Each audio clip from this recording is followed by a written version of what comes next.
이 새벽 우리에게 주신 하나님 말씀은 요한계시록 6장 1절에서 17절까지의 말씀입니다.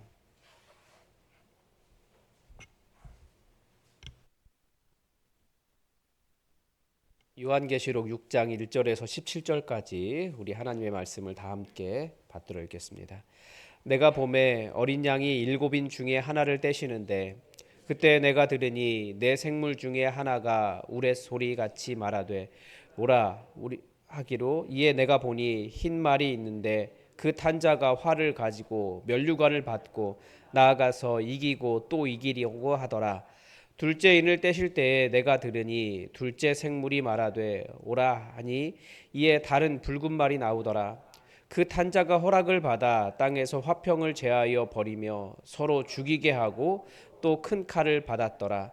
셋째 인을 떼실 때에 내가 들으니 셋째 생물이 말하되 오라 하기로 내가 보니 검은 말이 나오는데 그 탄자가 손에 저울을 가졌더라. 내가 내 생물 사이로부터 나는 듯한 음성을 들으니 이르되 한 데나리온의 밀 한 되요 한 데나리온의 보리 석 되로다. 또 감람류와 포도주는 해치지 말라 하더라. 넷째 인을 떼실 때에 내가 넷째 생물의 음성을 들으니 말하되 오라 하기로 내가 봄에 청황색 말이 나오는데 그 탄자의 이름은 사망이니 음부가 그 뒤를 따르더라. 그들이 땅 4분의 1의 권세를 얻어 검과 흉년과 사망과 땅의 짐승들로서 죽이더라.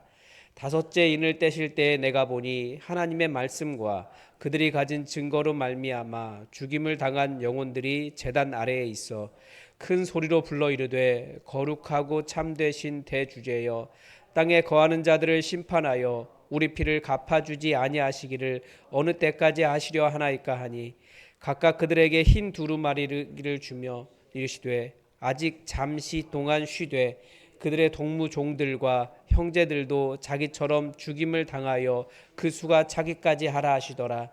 내가 보니 여섯째 인을 떼실 때에 큰 지진이 나며 해가 검은 털로 짠 상복같이 검어지고 달은 온통 피같이 되며 하늘의 별들이 무화과 나무가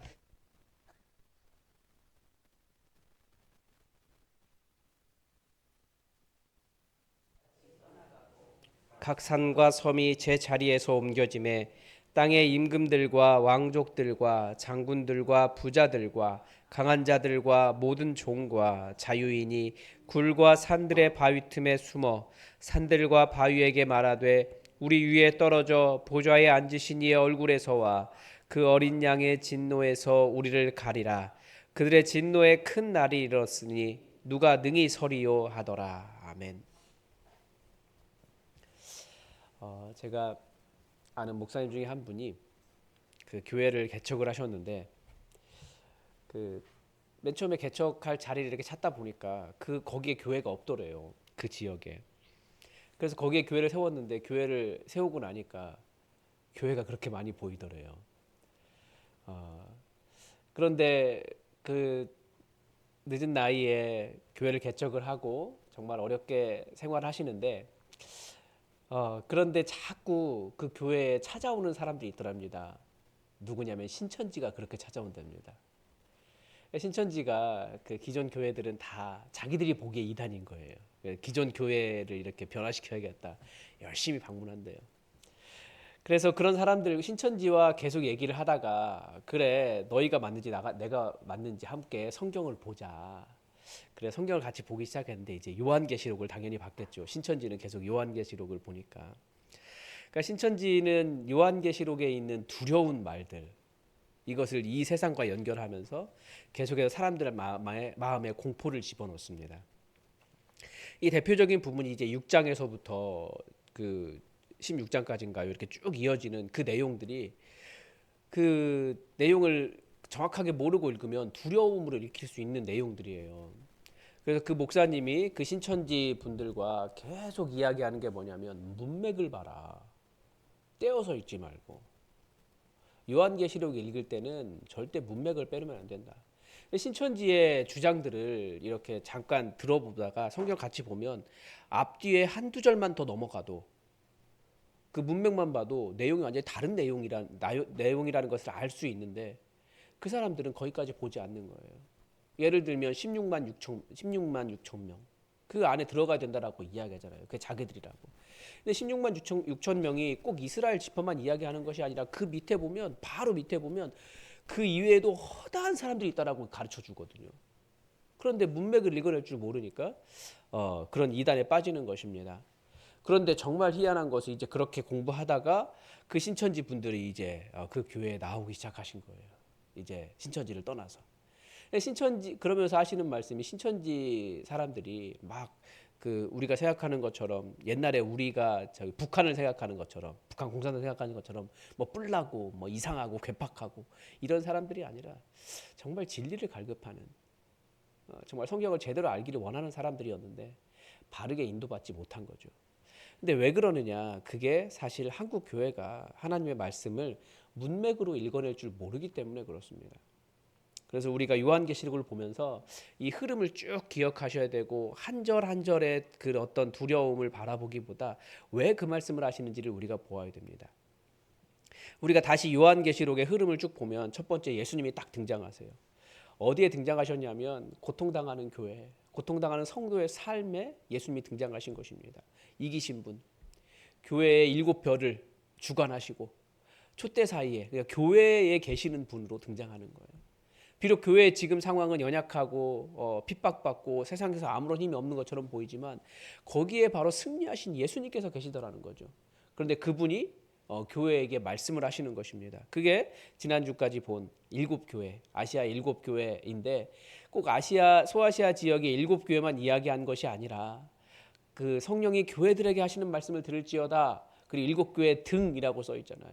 그러니까 모든 교회에게 하시는 말씀이에요. 왜냐하면 모든 교회는 말씀 따라 바르게 살고 있으면 고난 당하거든요. 그래서 이 땅의 현실에 대해서 말씀하고 계셨고, 그리고 교회 이 땅의 현실을 넘어가서 이제 하늘의 일들을 보여주시는데 하늘에 보니까 천상 예배가 가득하다라는 거예요. 무엇보다 보좌가 있고 그 보좌 위에 앉으신 하나님께서 계시고 그 보좌에 보면 둘러서 24 장로들이 흰 옷을 입고 머리에 금관을 쓰고 앉아 있고 그리고 그 보좌 주변에 네 생물이 있었습니다. 네 생물. 생물이라고 표현한 이유는 이 땅에서 존재하는 모습이 아니기 때문에 그래요. 비슷하게는 생겼지만 완전히 다른 생물이 있었습니다. 그러니까 하나님의 그 예술성이라고 말할 수도 있죠. 완전히 우리와는 다른 거예요. 그런 네 생물이 있었는데 모두가 다 보좌에 앉으신 이를 찬양하고 있었습니다. 그때 뭐가 보였습니까? 그 보좌에 앉으시니 그러니까 하나님의 오른손에 들려있는 두루마리가 있었어요. 이게 해결책인 거죠. 땅과 하늘에 이걸 뗄 사람이 없어요. 그러니까 이 땅에 어려움이 있는데 그걸 떼면 해결될 텐데 이걸 뗄 사람이 없어요. 그런데 예수님이 딱 나가셔서 그 두루마리를 딱 취하시니까 다시 내 생물과 24 보좌에 앉은 장로들이 예수님을 경배하는 거죠. 이제 그 인을 떼면 세상에 무슨 일이 일어나는 것입니까? 이 억울한 고통당하는 성도들을 위한 신원의 일이 그 억울함을 해결해 주는 일이 일어나는 거예요. 그래서 이제 오늘 본문부터는 그 예수님께서 그 인을 하나씩 떼실 때마다 이 땅에 어떤 일이 일어납니다. 그것을 보여주는 게 지금 오늘 본문이에요. 자, 이제 1절에 보면 어린 양이 7인 중에 하나를 떼는 겁니다. 와, 우리가 죄송합니다. 이게 우리가 또 기억해야 되는 건 그 7인을 한꺼번에 떼시는 것이 아니라 6인까지 떼요. 인, 대접, 뭐 전부 다 같은 말들 같은 일들을 하는 일인데 다양한 방식으로 나타납니다. 그러니까 7인 첫째 인부터 6인까지 먼저 떼시는 거죠. 그 내용이 지금 나옵니다. 하나를 딱 뗐는데 첫째 인을 떼니까 흰 말이 나왔어요. 그러니까 어떤 일이 일어납니까? 2절에 보니까 그 탄자가 활을 가졌고 면류관을 받고 나아가서 이기고 또 이기려고 하더라. 자, 누구를 이기려고 할까요? 이게 지금 전쟁을 보여주는 거거든요. 그러니까 이 그 흰 말을 탄 자가 하는 일은 그러니까 하나님의 백성들을 괴롭게 한 자들을 이기는 거예요. 그냥 무조건 전쟁이 일어난다고 해서 그것이 우리에게 전쟁의 공포를 심어주려고 하는 것이 아니라 이 땅에 고난당하는 하나님의 백성을 위해서 그 하나님의 백성을 억압하고 있는 자들을 이기고 또 이기신다라는 거예요. 때로는 그 전쟁을 통해서 이들이 계속 어려움을 당하게 되는 거죠. 이 바벨론의 세상이. 하나님의 백성에게 주는 경고가 아니에요. 그 재앙이 하나님의 백성을 억압하는 자들, 그들을 향한 재앙입니다. 둘째 인을 떼니까 이번에는 붉은 말이 나왔습니다. 그런데 그 탄자가 또 허락을 받아서 화평을 제하여 버리고 서로 죽이게 하고 또 큰 칼을 받았더라. 서로 죽이니까 이것은 뭐겠습니까? 뭐 내전이라고도 말할 수 있고 뭐 암살 이런 것도 말할 수 있어요. 그리고 실제로 로마의 그 왕들의 일들을 보면 끊임없이 암살하잖아요. 어디 그 왕으로서 이렇게 그 왕으로 연설하러 가려고 하는데 거기서도 죽임을 당하고, 하나님의 백성들에게 너희 서로 싸우다가 서로 죽이게 될 것이다, 그렇게 말을 하는 것이 아니라 하나님의 백성을 억압하는 그 바벨론의 세력, 그들이 내전이 일어날 것이다, 이것을 가르쳐 주는 것입니다. 셋째 인을 떼시면 이제 어떻게 됩니까? 셋째 생물이 그때도 하나를 뗄 때마다 네 생물 중에 하나씩 이제 이야기하는 거예요. 이번엔 셋째 생물이 말하는데 검은 말이 나왔습니다. 그 탄자 손에 저울을 가졌더라. 6절에 보니까 그 어떤 음성이 들리는 거예요. 네 생물 사이에서 한 데나리온의 밀 한 되요, 한 데나리온의 보리 석 되로다. 또 감람류와 포도주는 해치지 말라 하더라.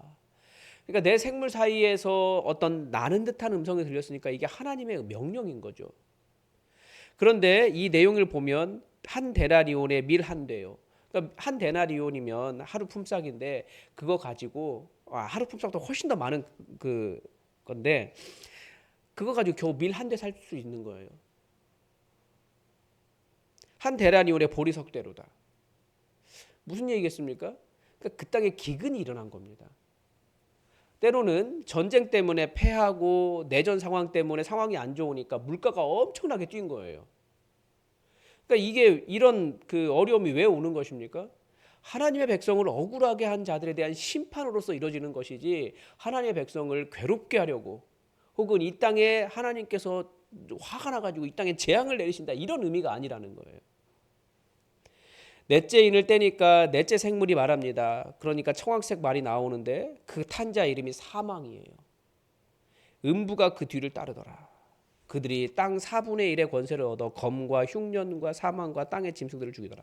그러니까 땅의 4분의 1이 다 죽는 거예요. 우리가 꼭 우리 상황으로 적응해 본다면 전염병 같은 거죠. 그래서 4분의 1이 죽었으니까 얼마나 많은 사람들이 죽은 것입니까? 그러니까 이런 일들을 보면서 이단들은 계속해서 우리를 두렵게 하려고 해요. 그런데 그 우리가 두려워할 내용이 아니라 사실은 하나님의 교회와 성도들을 대적하는 악한 자들이 두려워해야 될 일이에요. 성도들이 기도할 때 하늘 보좌에 하나님의 그 기도의 향연이 가득 찰 때 하나님께서 그 기도를 들으시고 어린 양께서 하나님의 보좌 우편, 하나님의 오른손에 들려있는 그 두루마리의 인을 떼시면서 하나님의 백성들의 억울함을 신원하시는 하나님의 역사가 일어나는 거죠. 그러니까 우리가 두려워할 일이 아닌데 자꾸 우리 보고 두려워하라 그래요. 아니요, 우리는 오히려 이런 일을 볼 때마다 하나님께서 일하고 계시는구나, 하나님께서 이 땅에서 하나님의 정의를 행하고 계시는구나, 이것을 바라보면서 오히려 위로받고 힘을 얻을 수 있는 내용이 이런 내용들인데 정말 위로와 격려를 주시는 내용을 자꾸 두렵게 읽도록 했습니다. 그게 아니에요. 다섯째 인을 떼시니까 이번에는 넷째 생물이 말하는 것도 아닙니다. 이번엔 누가 말합니까? 죽임을 당한 영혼들이 제단 아래에 있어. 그분들이 거룩하고 참되신 대주제요.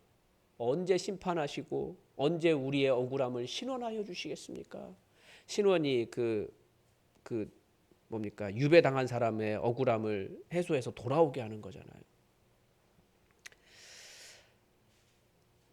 그런데 이분들이 왜 죽임을 당했습니까? 9절에 보니까 하나님의 말씀과 그들이 가진 증거로 말미암아, 하나님의 말씀 지키고 예수 그리스도의 복음 증거하다가 순교당한 거예요. 그래서 그분들이 너무 힘들다고, 우리 언제 심판하여서 우리 피를 갚아주지 아니하시기를 어느 때까지 하시려나이까 부르짖고 기도하는 거죠. 그러니까 역시 여기서도 가장 한가운데서 기도라고 하는 것이 나와요. 하나님은 우리의 기도를 들으시는 분인 거죠. 그런데 기도가 안 이루어져요. 안 이루어지는 것이 아니라 지금 안 이루어지는 거예요. 11절에 보니까 각각 그들에게 흰 두루마기를 주시며, 그들의 모든 그 억울함을 감싸주시고 위로하시면서 흰 두루마기를 주시면서 잠깐 쉬고 있어라. 근데 언제까지 쉬라고 이야기합니까? 그들의 동무 종들과 형제들도 자기처럼 죽임을 당하여 그 수가 차기까지 하라. 이 땅에서 순교자의 수가 찰 때까지 예수님처럼 예수님의 고난에 동참하는 자들의 수가 찰 때까지 하나님의 심판은 유예되는 것입니다. 그러니까 우리가 이 땅에서 고난을 당한다라고 하는 것이 예수 그리스도의 십자가의 일에 동참하는 일이고 또 그렇게 동참해서 죽임을 당하는 일이 사실은 성도의 일이라는 거예요. 참 아이러니하죠. 우리는 안 죽으려고 하는데. 근데 그게 바로 예수님의 말씀을 정면으로 거부하는 거예요. 예수님은 죽으려 하면 살 것이라고 말씀하셨거든요. 나 따라오라고 요한복음에서 계속 말씀하시지 않으십니까? 우리는 그런 말씀을 잘 기억하지 않고 잘 되고 형통하고 부자가 되고 이 땅에서 바벨론의 영광을 취하는 일에 너무나 관심을 갖고 있는데 그게 예수님의 말씀은 예수님은 그렇게 말씀하신 적이 없다니까요. 그런데 그런 이야기 바벨론의 영광을 추구하는 말이 아니면 말씀이 아닌 것처럼 은혜롭지 않은 것처럼 그렇게 생각하는데 다시 복음서를 읽어보면 예수님은 그렇게 말씀하신 적이 없어요. 오히려 나 따라와라. 좁은 길로 걸어가라. 십자가 지고 와라. 내가 죽었으니 너희도 죽어야 된다. 그런 말씀하시는 거예요. 그래서 그런 순교자의 수가 찰 때까지 심판은 유예되는 것입니다. 이제 12절에 보면 여섯째 인을 떼시는데 이번에는 그냥 뭐라고 할까요? 재난 종합 선물 세트입니다. 온 세상이 이렇게 말려가지고 다 모든 것이 다 이렇게 난리가 나는 거죠. 지진도 나고 해가 검어지고 달은 피같이 되고 하늘의 별들이 뭐 다 떨어지고 뭐 각 산과 섬이 자리가 옮겨지고 그런데 이때 누가 두려워합니까? 하나님의 백성이 두려워하는 것이 아니라 15절에 보면 땅의 임금들과 왕족들과 장군들과 부자들과 강한 자들과 모든 종과 자유인이 그러니까 모든 사람들이에요. 그런데 여기에 누가 빠져 있습니까? 하나님의 백성이 빠져 있는 거예요. 이 모든 사람들은 다 굴과 산들의 바위틈으로 숨어서 우리 위에 떨어져 보좌에 앉으신 이의 얼굴에서와 그 어린 양의 진노에서 우리를 가려줘라 라고 숨는다는 거예요. 이 날을 진노의 큰 날이다 이렇게 표현하고 있습니다. 재난이 일어날 때 두려움이 누구에게 임하는 것입니까?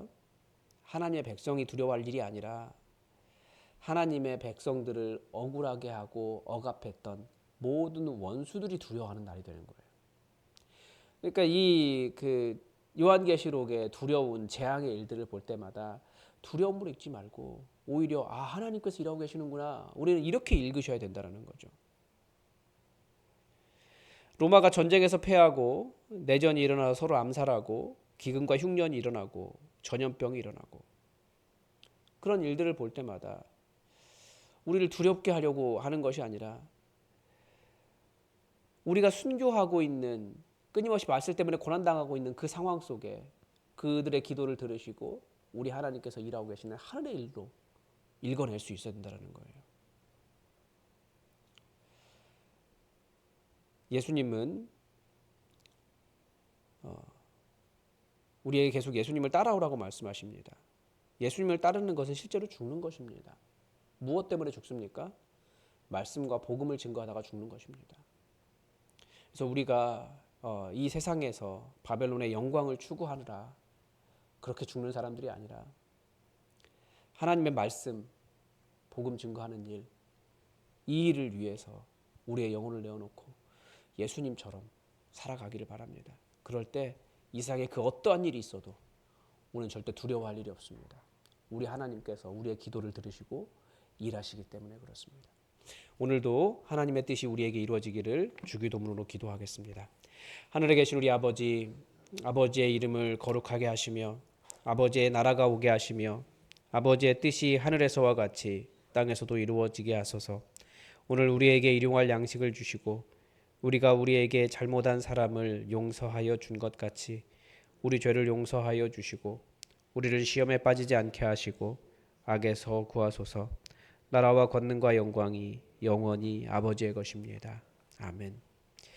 여러분 계속해서 성령의 충만함을 위해서 기도하시고 기도하면서 하나님의 보좌에서 어떤 일이 일어나는지 그 일을 바라볼 수 있는 영적인 눈이 열리게 해달라고 기도하시고, 우리가 이 세상의 영광 추구하지 않아도 넉넉하게 승리한다는 것을 알 수 있을 정도로 성령 충만한 삶이 되게 해달라고 여러분 기도하시고, 우리 교회가 어려움 속에서도 주님의 일을, 하나님의 말씀과 복음을 증거하는 일을 온전히 감당하는 순교자적인 삶을 살아갈 수 있게 해달라고 우리 다 함께 마음 모아 기도하겠습니다.